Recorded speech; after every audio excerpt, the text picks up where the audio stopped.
Hello दोस्तों, welcome back to my channel. तो पिछले क्लास में हम लोगों ने electric field due to uniformly charge rod निकाला था। आज हम लोग बात करेंगे electric field on the axis of charge ring, uniformly charge ring. Uniformly का मतलब होता है बेसिकली जो चार्ज डिस्ट्रीब्यूशन में सब जगह सेम हो। कोई भी हम लोग मान लीजिए यहाँ पे हम लोग डी एलिमेंट लिए हैं और यहाँ भी सेम डी एलिमेंट लिए, तो दोनों में चार्ज की क्वांटिटी सेम रहे, नेचर सेम रहे, उसी को यूनिफॉर्मली चार्ज कहते हैं। ठीक है। तो बेसिकली यहाँ पे देखिए हम लोग को इसके एक्सिस पे निकालना है। एक्सिस क्या होता है? जो सेंटर से परपेंडिकुलर लाइन रहेगा उसी को एक्सिस बोलेंगे। तो ये बाहर की तरफ और अंदर की तरफ जो रहेगा लाइन उसी को एक्सिस बोलेंगे। इसी को हम लोगों ने ये जो रिंग है उसको मैंने 90 डिग्री घुमा दिया तो ऐसा बन गया। तो ये इसका एक्सिस हुआ। एक्स डिस्टेंस पे हम लोग निकाल दिया जाए इलेक्ट्रिक फील्ड। तो देखिए मैंने यहाँ पे लीनियर चार्ज डेंसिटी निकाल दिया लैम्डा, जो कि q by two pi R के बराबर होगा, क्योंकि q चार्ज पूरे सरकमफेरेंस 2 पाई आर पे डिस्ट्रीब्यूटेड है, इसीलिए lambda is equal to q by 2 pi R हो गया।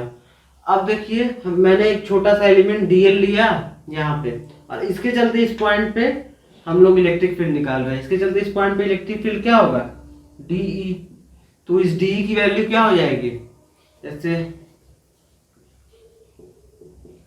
देखिए ये डी और इसको थीटा ले लीजिए। ठीक है, थीटा ले लीजिए। ये एक्स है, ये आर है। ये देखिए हम लोग को इलेक्ट्रिक फील्ड निकालने में ये दूरी भी पता रहनी चाहिए। ये एक्स है, ये आर है, तो ये दूरी हो जाएगी X square plus are square. ठीक है, तो देखिए इलेक्ट्रिक फील्ड लिखा जाए। अब देखिए हर एक एलिमेंट के लिए इलेक्ट्रिक फील्ड अलग अलग डायरेक्शन में होगा। ये वाला एलिमेंट के लिए अलग, ये वाला एलिमेंट के लिए अलग, यहाँ पे एलिमेंट जो बनेगा उसके लिए अलग। तो हम लोग अलग अलग डायरेक्शन, इलेक्ट्रिक फील्ड एक वेक्टर क्वांटिटी, इसका डायरेक्शन बदल रहा है तो हम लोग इसको तोड़ के जोड़ेंगे। मतलब एक्सिस के अलोंग एक्स एक्सिस और वाई एक्सिस के अलोंग तोड़ दिया जाए। तो ये थीटा है तो ये भी थीटा हो जाएगा। तो ये डी कॉस थीटा और ये इधर डी साइन थीटा हो जाएगा। अब देखिए जैसा एलिमेंट हम लोगों ने यहाँ पे लिया है, यहाँ भी सेम एलिमेंट लेंगे तो इलेक्ट्रिक फील्ड इधर हो जाएगा। फिर वही सिचुएशन बनेगा, थीटा वही रहेगा, तो इधर डी कॉस थीटा हो जाएगा, ऊपर में डी साइन थीटा हो जाएगा। तो देखिए डी साइन थीटा यहाँ वाला और यहाँ वाला कैंसिल कर देगा। उसी तरह से हर एक एलिमेंट के लिए सेम होगा। वर्टिकल कंपोनेंट कैंसिल हो जाएगा, बस बचेगा हॉरिजॉन्टल कंपोनेंट। तो नेट इलेक्ट्रिक फील्ड होगा हम लोगों का एक्स डायरेक्शन में ही होगा। ये हम लोगों ने देख लिया। ये बस अपने कंसेप्ट से देख लिया कि क्या होना चाहिए। सब कट जा रहा है, अब क्या होगा उसकी वैल्यू निकालते हैं।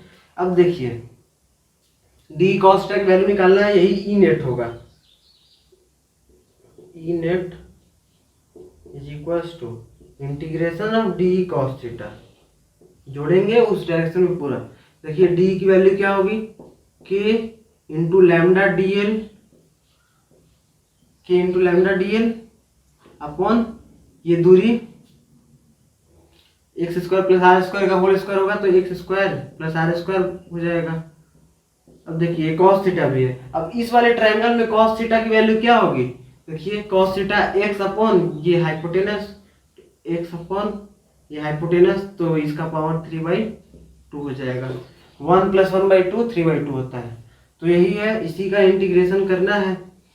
अब देखिए यहाँ पे हम लोगों का के कांस्टेंट है, लैम्डा कांस्टेंट है, एक्स कांस्टेंट है।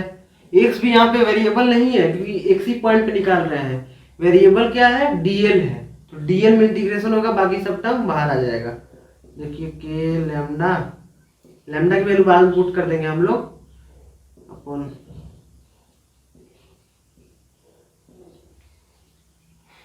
डीएल। अब देखिए डीएल क्या होगा? ये डीएल बेसिकली पूरा सरकमफेरेंस के बराबर होगा, 0 to 2 पाई आर। कर दीजिए आप, ये 3/2 था। यहाँ पे लैम्डा की वैल्यू भी रख देते हैं, तो के लैम्डा की value Q upon 2 pi R X X square plus are square power 3/2। देखिए ये इंटीग्रेशन हो जाएगा 2 pi R, 2 pi R cancel हो गया। तो हम लोगों का ई नेट जो आया, जो कि आप लोगों को ख्याल रखना है एक्स एक्सिस के डायरेक्शन में, वो आया K Q X upon x square plus are square to the power 3/2। ये ख्याल रखना है आप लोगों को, ये डायरेक्ट इस पे सवाल आ जाते हैं। तो प्रूफ भी आप लोग ख्याल रखिएगा, 12th वाले लोग प्रूफ आ जाते हैं। तो देखिए बेसिकली हम लोगों ने ये देखा कि अगर रिंग हम लोगों का पॉजिटिवली चार्ज होगा तो इधर इलेक्ट्रिक फील्ड इधर हो जाएगा और इधर इलेक्ट्रिक फील्ड इधर हो जाएगा। सिमिलरली रिंग अगर हम लोगों का निगेटिवली चार्ज होगा तो डायरेक्शन इलेक्ट्रिक फील्ड का बदल जाएगा, इधर हो जाएगा इधर हो जाएगा। ठीक है, इस पे प्लस क्यू रहेगा और इस पे माइनस क्यू रहेगा। तो ये बातें हो गई। अब देखिए, अब हम लोग सेंटर पे आते हैं। सेंटर पे आएंगे तो इलेक्ट्रिक फील्ड क्या हो जाएगा, जीरो हो जाएगा। होना भी चाहिए, ऐसा सवाल हम लोगों ने पीछे किया भी है कि सेंटर पे इलेक्ट्रिक फील्ड तो रिंग जीरो होता है। तो यहाँ पे वैल्यू पुट कर दीजिए। सेंटर में एक्स की वैल्यू क्या हो जाएगी, जीरो। जीरो पुट करेंगे तो x is equal E zero हो जाएगा। तो देखिए when x is equal to zero E zero हो जाएगा। अब देखिए हम लोग सेंटर से बहुत दूर चले जाते हैं, x टेंस टू इन्फिनिटी कर दीजिए तो e टेंस टू क्या होगा, e भी जीरो की तरफ टेंड करेगा। देखिए यहाँ पे इन्फिनिटी बाय इन्फिनिटी का स्ट्रक्चर बन रहा है। अगर x की वैल्यू पे इन्फिनिटी रखेंगे, x की वैल्यू की जगह इन्फिनाइट रखेंगे तो इन्फिनिटी बाय इन्फिनिटी स्ट्रक्चर बनेगा और उसको एल हॉस्पिटल रो लगाएंगे तो ऊपर डिफरेंशिएट मारेंगे तो x का वैल्यू 1 और नीचे x का टर्म रहेगा और वहां पे वैल्यू इन्फिनाइट पुट करेंगे तो नीचे में डिनोमिनेटर है इन्फिनाइट तो e जीरो हो जाएगा। तो मतलब देखिए x जीरो पे e जीरो है और इन्फिनाइट पे भी e जीरो है, मतलब बीच में कहीं मैक्सिमा हुआ होगा। पहले जीरो था फिर बढ़ा होगा फिर घटा होगा। ठीक है, तो वही मैक्सिमम वैल्यू निकालना है, कहाँ पे मैक्सिमम वैल्यू है वो भी निकाल लिया जाए। तो देखिए उसको करने का तरीका होता है कि ये मैथमेटिक्स से आता है, डिफरेंशिएशन का मैक्सिमम मिनिमा का वो कंसेप्ट है। तो डी बाई डी एक्स को जीरो कर देंगे, वो जो पॉइंट आएगा वहां पे हम लोग का या तो मैक्सिमा एग्जिस्ट करेगा नहीं तो मिनिमा एग्जिस्ट करेगा। हमारे केस में मैक्सिमा ही एग्जिस्ट करेगा क्योंकि देखिए एक्स जीरो पे ई जीरो हो रहा है फिर इन्फिनाइट पे जीरो हो रहा है, मतलब बढ़ के घटा होगा। पहले जीरो था फिर बढ़ा होगा फिर जीरो होगा, क्योंकि हर पॉइंट पे इलेक्ट्रिक फील्ड जीरो नहीं है, ये हम लोगों ने देख लिया इस वाले फॉर्मूला से। ठीक है, तो पहले जीरो, यहाँ पे जीरो फिर बढ़ा होगा फिर घटा होगा फिर जीरो की तरफ हो गया टेंड। तो यही करेंगे हम लोगों के केस में, मैक्सिमा ही आएगा। और मैक्सिमा चेक करने का एक और तरीका होता है कि अगर डबल डेरिवेटिव निगेटिव आ गया तो मैक्सिमा एग्जिस्ट करेगा। तो वो खैर मैथ का सवाल है। तो देखिए हम लोग किया जाए, इसको डिफ्रेंशिएट किया जाए तो ये हम लोगों का ये है। बेसिकली देखिए हम लोगों को डिफरेंशिएट करना है x upon x square plus are square to the power 3/2। K Q तो कांस्टेंट ही है और उसको जीरो के बराबर करना है। तो देखिए ये कीजिए, तो x को डिफरेंशिएट करिए 1 x square plus are square to the power 3/2 minus, अब x को एज इट इज रखिए, उसको डिफरेंशिएट कीजिए। तो उसको डिफरेंशिएट करेंगे तो 3/2 x square plus are square to the power 1/2 होगा। फिर इसको करेंगे 2x हो जाएगा, ये हो गया अपॉन इसका स्क्वायर हो जाता है तो x square plus are square का क्यूब। अब देखिए हम लोगों को जीरो के बराबर करना है, मतलब न्यूमरेटर हम लोग का जीरो होगा, डिनोमिनेटर से कोई लेना देना है नहीं। तो देखिए इसमें से हम लोग क्या कॉमन ले लिया जाए, ये 2 से 2 cancel, under root x square plus are square common ले लो बाबू, तो बचेगा यहाँ पे x square plus are square minus ये 3x स्क्वायर बचेगा। ठीक है, तो इसको जीरो के बराबर पुट करो। देखिए ये अंडर रूट में है, ये जीरो नहीं हो सकता। मान लीजिए x भी जीरो होगा तो r जीरो नहीं हो सकता क्योंकि रिंग फिर एग्जिस्ट ही नहीं करेगा, वो पॉइंट बदल जाएगा। तो ये जीरो नहीं हो सकता है, मतलब हम लोगों का यही क्वांटिटी जीरो होगा। तो इसको करिए, तो देखिए ये r square minus 2x square है। हम लोग बेसिकली निकाल रहे हैं किस पॉइंट पे हम लोगों का इलेक्ट्रिक फील्ड मैक्सिमम होगा। तो यहाँ पे आया 2x square is equal to r square, तो x is equal to plus minus r upon root 2। तो ये वाले पॉइंट पे हम लोगों का मैक्सिमा एग्जिस्ट करेगा। ये प्लस माइनस क्यों आया, क्योंकि इस लेफ्ट राइट हैंड साइड भी और लेफ्ट हैंड साइड भी दोनों साइड मैक्सिमा एग्जिस्ट करेगा। तो देखिए ये बातें हो गई कि इस पॉइंट पे हम लोगों का मैक्सिमा एग्जिस्ट करेगा। अब आते हैं ग्राफ पे कि ये वाला बहुत इंपॉर्टेंट रहता है जेईई वेई में, ग्राफ से क्वेश्चन पूछ देते हैं लोग, तो उसका ग्राफ भी प्लॉट कर दिया जाए। तो देखिए जैसे अगर हम लोग ग्राफ बनाना चाहें इलेक्ट्रिक फील्ड वर्सेस एक्स का, एक्स, देखिए जब एक्स छोटा रहेगा तो ऊपर वाला टर्म डोमिनेट करेगा, ठीक है, ठीक है। और हम लोगों ने बात किया था कि पहले एक्स इलेक्ट्रिक फील्ड जीरो रह रहा है, फिर बढ़ रहा है, फिर घट रहा है। तो इसका जब जीरो रहेगा तो ऐसे ऐसे हो जाएगा, मतलब पहले बढ़ रहा है फिर घट रहा है। बढ़ने के टाइम में ये डोमिनेट कर रहा है, फिर घटने के टाइम में ये डोमिनेट करने लग रहा है, मतलब एक्स की वैल्यू बढ़ते जा रही है तो नीचे वाला टर्म डोमिनेट करने लग रहा है, इसीलिए वैल्यू वो घट जा रही है। सिमिलरली हम लोग का ऐसा यहाँ भी बनेगा, ठीक है। और यही वाला पॉइंट होगा r बाई रूट टू, और यही वाला पॉइंट होगा minus r by root two. ये वाला पॉइंट ई मैक्स होगा। ई मैक्स अगर आप लोगों को निकालना है तो यहाँ पे एक्स की जगह पे r बाई रूट टू रख दीजिए, ई मैक्स की वैल्यू आ जाएगी, ठीक है। तो ये बातें हुई। अब देखिए अब आते हैं हम लोग कुछ जनरलाइज कर लिया जाए, जैसे तो ये तो पूरा रिंग है, हम लोग कुछ आर्क वाला रिंग ले लिया जाए, जैसे इस टाइप का रिंग। तो इसको भी कर लिया जाए, तो इससे पहले मैं इसको मिटा देता हूं। तो यहाँ पे एक आर्क दिया हुआ है, रिंग का आर्क है जो सेंटर पे थीटा एंगल सबटेंड कर रहा है, तो इसके चलते हम लोगों को ओरिजिन पे इलेक्ट्रिक फील्ड निकालनी है। तो देखिए सेम कंडीशन है, यहाँ पे हम लोग अल्फा एंगल ले लीजिए, अल्फा पे डी अल्फा लीजिए, ये वाला एंगल डी अल्फा ले लीजिए, तो ये क्या हो जाएगा आर डी अल्फा।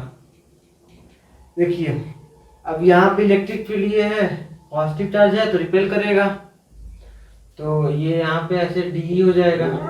ये अल्फा लिए है तो ये भी अल्फा होगा, तो ये क्या हो जाएगा इधर डी कॉस अल्फा, और इधर हो जाएगा डी साइन अल्फा। देखिए इस केस में हम लोगों का कोई भी कंपोनेंट कैंसिल नहीं होगा, क्योंकि रिंग हम लोगों का पूरा नहीं है या आधा भी नहीं है, ठीक है। तो दोनों का हम लोग इंटीग्रेशन करेंगे, तो एक्स डायरेक्शन में लॉन्ग एक्स एक्सिस निकालेंगे इलेक्ट्रिक फील्ड, तो हो जाएगा डी कॉस अल्फा। इसकी वैल्यू क्या होगी देखिए, तो lambda into r d alpha होगा बाबू, अपॉन ये radius r square cos alpha, cos alpha ये हो जाएगा। देखिए लैम्डा कांस्टेंट आर कांस्टेंट और ये आर स्क्वायर कांस्टेंट, ये कैंसिल कर देगा, तो ये lambda upon r cos alpha d alpha, ये जीरो से थीटा तक। तो कॉस थीटा का क्या होता है बाबू, इंटीग्रेशन साइन थीटा, तो साइन अल्फा हो जाएगा और फिर थीटा की वैल्यू रखेंगे तो साइन थीटा हो जाएगा। ये एक्स एक्सिस के अलॉन्ग होगा, इधर होगा माइनस एक्स में। सिमिलरली वाई के अलॉन्ग क्या होगा डीई साइन अल्फा, ठीक है। तो डी साइन अल्फा यही टर्म रहेगा, बस कॉस अल्फा के लिए साइन अल्फा, तो lambda r d alpha sine alpha upon r square, ठीक है बाबू।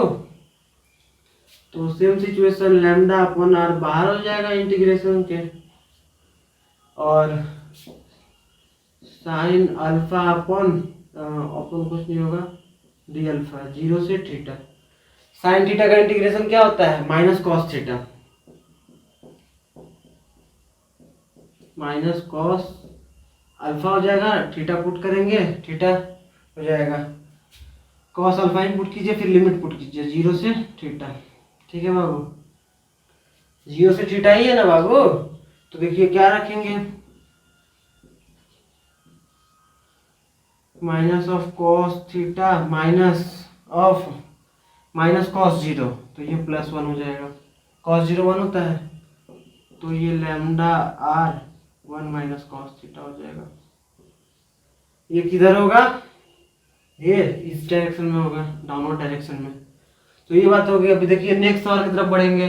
यहाँ पे एक रिंग है, रिंग के सेंटर पे हम लोग एक माइनस क्यू चार्ज रख दिए जिसका मास m दिया हुआ है, और उसको उसके एक्सिस के हम थोड़ा सा डिस्प्लेस करके एक्स डिस्प्लेस करके छोड़ दिए।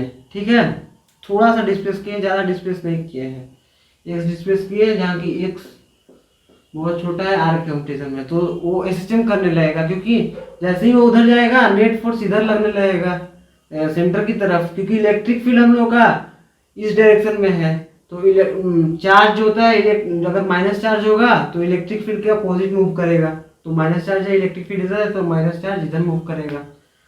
तो इसको किया जाए तो देखिए एफ नेट लिखा जाए एक्स डिस्टेंस पे, एक्स डिस्टेंस पे हम लोग एफ नेट लिख रहे हैं, तो एफ नेट क्या होता है क्यू इंटू इलेक्ट्रिक फील्ड, तो क्यू हम लोगों का माइनस क्यू है, इंटू इलेक्ट्रिक फील्ड क्या होगा अभी हम लोगों ने डिराइव किया कि क्यू के x upon x square plus are square to the power 3/2, यही ना इलेक्ट्रिक फील्ड हम लोगों ने अभी डिराइव किया था।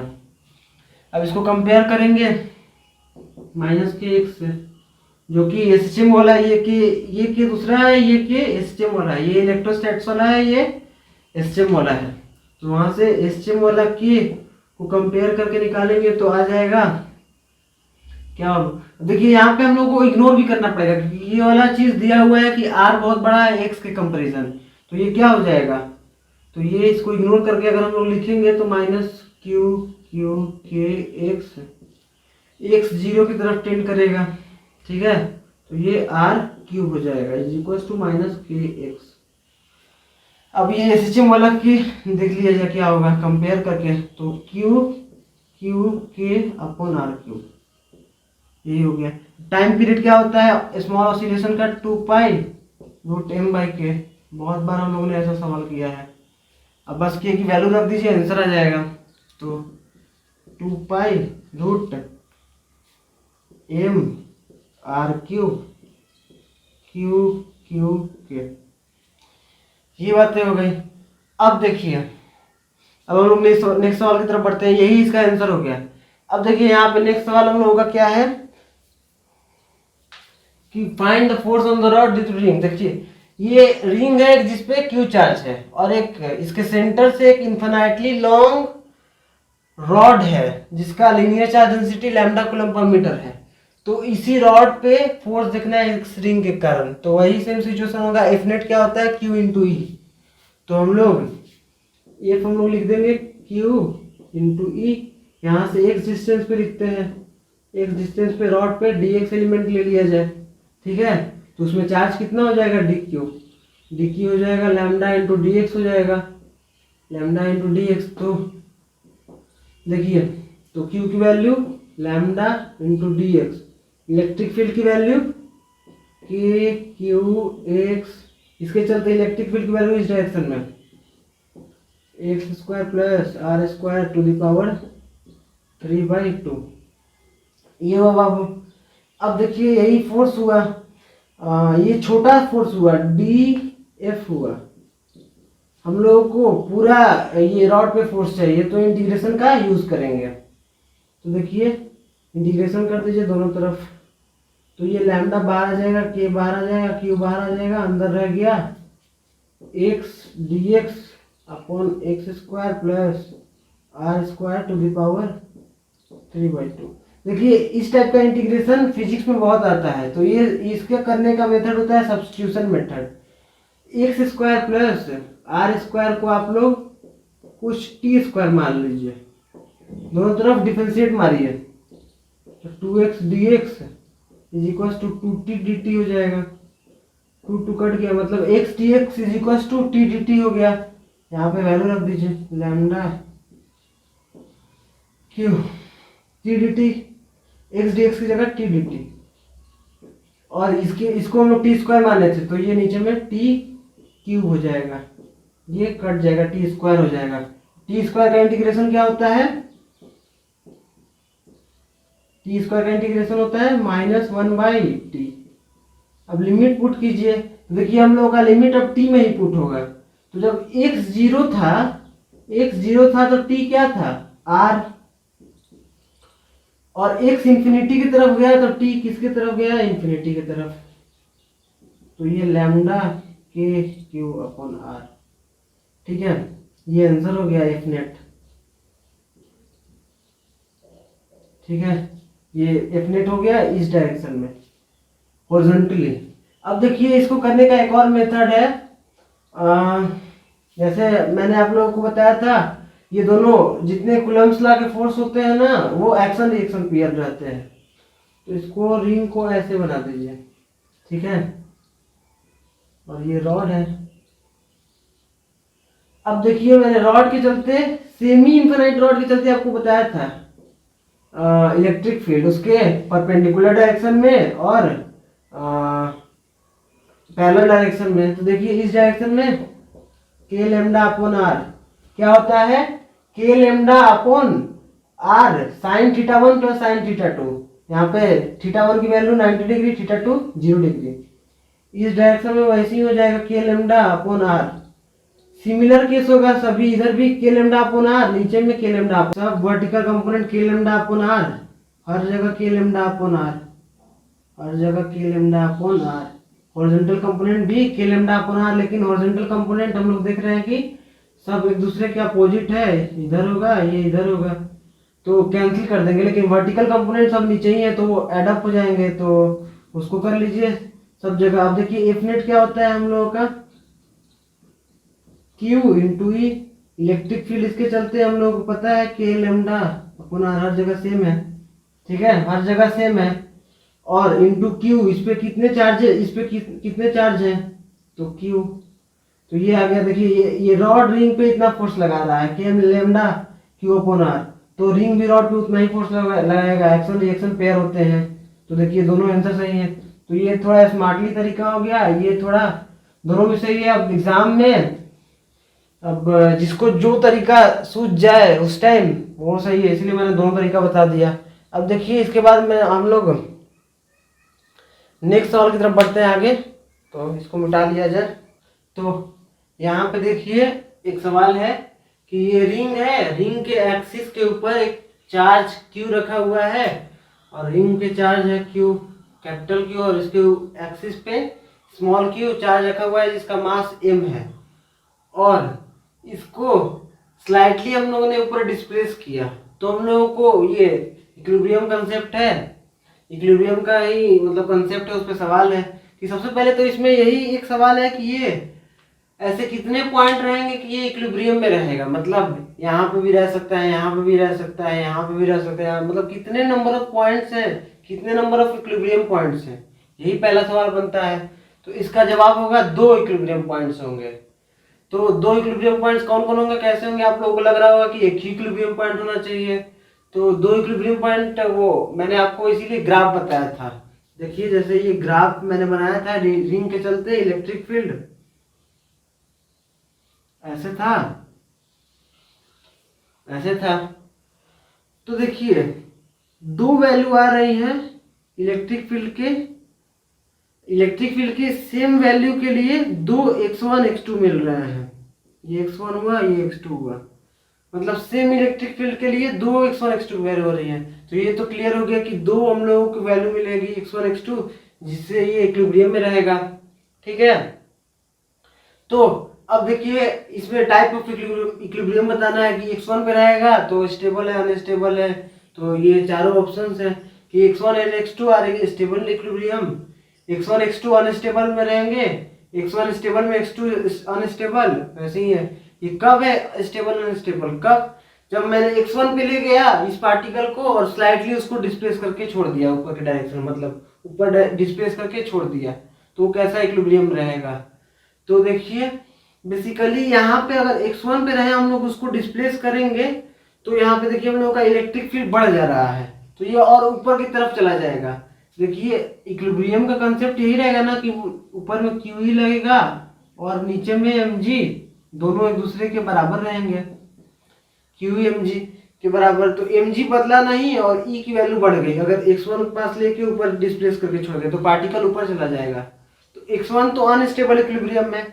अब देखिए x2 के पास ले गए हम लोग और थोड़ा सा बढ़ा के चल दिए, तो x2 पे देखिए ये डाउनग्रेड हो रहा है, घट रहा है, तो इलेक्ट्रिक फील्ड की वैल्यू घट जाएगी, तो ये डोमिनेट करने लगेगा mg क्योंकि mg की वैल्यू वही रहेगी, तो फिर वो अपने पोजीशन पे आना चाहेगा, तो x2 स्टेबल हो गया और x1 अनस्टेबल। बहुत ही कंसेप्चुअल सवाल है, तो देखिए कौन सा है इसमें से, x1 अनस्टेबल, x2 स्टेबल, तो ये डी वाला ऑप्शन है हम लोगों का। तो इसीलिए मैंने आप लोगों को ग्राफ भी बता दिया था कि कंसेप्चुअल सवाल ग्राफ पे आते हैं, ये आया हुआ सवाल है जेई का। तो अब चलिए आगे बढ़ते हैं हम लोग। अब देखिए यहाँ पे हम लोग इलेक्ट्रिक फील्ड निकाला जाए डिस्क के चलते, फिर इसको यहीं पे क्लास को एंड कर दिया जाएगा। तो देखिए डिस्क को निकालने के लिए हम लोग रिंग का यूज करेंगे। डिस्क के चलते एक्सियल पोजीशन पे हम लोग को इलेक्ट्रिक फील्ड निकालना है, तो उसके लिए हम लोग रिंग वाला कंसेप्ट यूज करेंगे डिस्क के चलते। तो देखिए ये आर है, मैंने यहाँ पे स्मॉल आर पे डी आर लिया, ठीक है, ये स्मॉल आर पे डी आर लिया। तो सबसे पहले तो इसका दिया होगा surface charge density sigma coulomb per metre square दिया होगा। तो देखिए इसमें ये जो डी आर हम लोगों ने लिया एलिमेंट आर पे डी आर, तो डी आर में कितना डी क्यू होगा, डी क्यू हो जाएगा sigma into 2 pi R D are, ये हो जाएगा डी क्यू। अब देखिए डी क्यू पता चल गया हम लोगों को, चार्ज पता चल गया, तो ये एक रिंग की तरह काम करेगा। रिंग के चलते फिर हम लोग एक्सिस पे निकाल लेंगे एक्स दूरी पे। तो लिखा जाए रिंग के चलते डी इज इक्वल टू क्या होगा, चार्ज पता चल गया हम लोगों को sigma 2 pi R D R, Q के इंटू एक्स, क्यू के एक्स अपन हम लोगों ने यही देखा था, अपन X square plus are square. R यहाँ पे कैपिटल आर नहीं होगा, ये रिंग का आर होगा, रिंग का r small r square to the power 3/2 ये होगा। और किस डायरेक्शन में होगा, इस डायरेक्शन में होगा, ठीक है। तो ये छोटे से रिंग के चलते हैं, वैसे ही रिंग को बना के डिस्क बना है, छोटे छोटे रिंग को मिलाएंगे तो डिस्क बन जाएगा। तो इंटीग्रेट कर दीजिए बाबू। तो देखिए ये 2 पाई सिग्मा, देखिए यहाँ पे x भी कांस्टेंट टर्म है, वो भी बाहर आ जाएगा, k भी कांस्टेंट है, बचा क्या अंदर में आर डी आर। यहाँ पे x वेरिएबल नहीं है, r वेरिएबल है, x square plus are square to the power 3/2 ये हुआ। अब देखिए इस टाइप का इंटीग्रेशन मैंने सॉल्व करने को बताया था कि x square plus are square की वैल्यू कुछ टी स्क्वायर ले लीजिए आप लोग। तो यहाँ पे डिफरेंशिएट कर दीजिए दोनों को, 2x dx is equal to 2t dt, ठीक है। 2x dx नहीं होगा यहाँ पे क्योंकि x कांस्टेंट है, तो x स्क्वायर का डिफरेंशिएशन 0 हो जाएगा, ये 2r dr होगा, 2 कट गया, मतलब r dr is equal to t dt। तो यहाँ पे रख दीजिए, और यहाँ पे k की वैल्यू भी रख दे रहे हैं हम, तो k की वैल्यू 1/4 पाई एप्सिलॉन नॉट होता है, तो ये 1/2 एप्सिलॉन नॉट हो जाएगा। 2 पाई कट जाएगा ना, 4 पाई से 2 पाई में कट जाएगा 2 बार में, सिग्मा एक्स ये हो गया बाबू। अब देखिए इसके जगह पे हम लोगों ने टी डी टी रखा, और ये टी क्यू हो जाएगा, तो ये काटेगा तो टी स्क्वायर हो जाएगा। इसका इंटीग्रेशन क्या होता है, -1/t। अब वैल्यू रख दीजिए t की वैल्यू। देखिए जब x हम लोगों का 0 था तो t क्या था, x 0 था तो t r के बराबर, x जब 0 था तो t r के बराबर, सही है। और किसमें हम लोग पहले रखना है, पहले इसमें रख लीजिए r में, फिर उसके हिसाब से t में रख दीजिएगा। तो r ही वेरिएबल था ना, x वेरिएबल नहीं है, तो r वेरिएबल था, तो x r में कर रहे हैं तो 0 से कैपिटल R। देखिए जब हम लोगों का r 0 था तो t क्या हो जाएगा, x के बराबर। उसी तरह से r कैपिटल R के बराबर हो जाएगा, तो t x square plus capital R square के बराबर हो जाएगा। तो वैल्यू रख दीजिए sigma x 2 epsilon not 1/x minus 1/√x² plus r²। ये हो गया। अब देखिए x को अंदर लेते चले जाइए तो ई नेट हो जाएगा बाबू। x को अंदर ले जाएंगे sigma by 2 1 - x/√x² plus r²। तो ये आ गई वैल्यू आप लोगों की। तो ये आप लोग ख्याल रखेंगे, नहीं भी रहेगा तो डिराइव कर लीजिएगा। और क्या, सब बोर्ड एग्जाम में आ सकते हैं, तो ख्याल रखिए कैसे डिराइव करते हैं ये सब। और कंपटीशन में डायरेक्ट आ जाएगा, याद रहेगा तो डायरेक्ट आप लोग मार सकते हैं।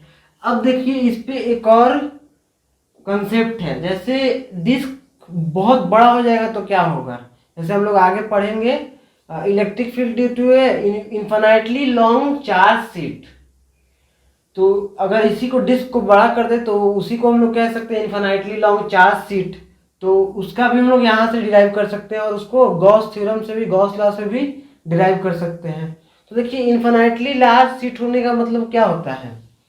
इन्फिनिटली लार्ज शीट होने का मतलब यही ना होगा कि r टेंड्स टू इंफिनिटी, यही तो होगा। और किसके कंपैरिजन में, x के कंपैरिजन में r बहुत बड़ा होगा, तभी हम लोग को उसको इन्फिनिटली लार्ज शीट बोल रहे हैं।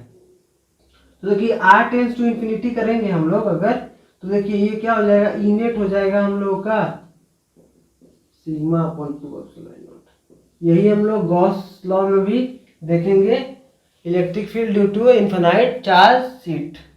ठीक है, तो आज की क्लास हम लोग यहीं पे ख़त्म करते हैं। मिलते हैं हम लोग नेक्स्ट क्लास में। Thanks for watching.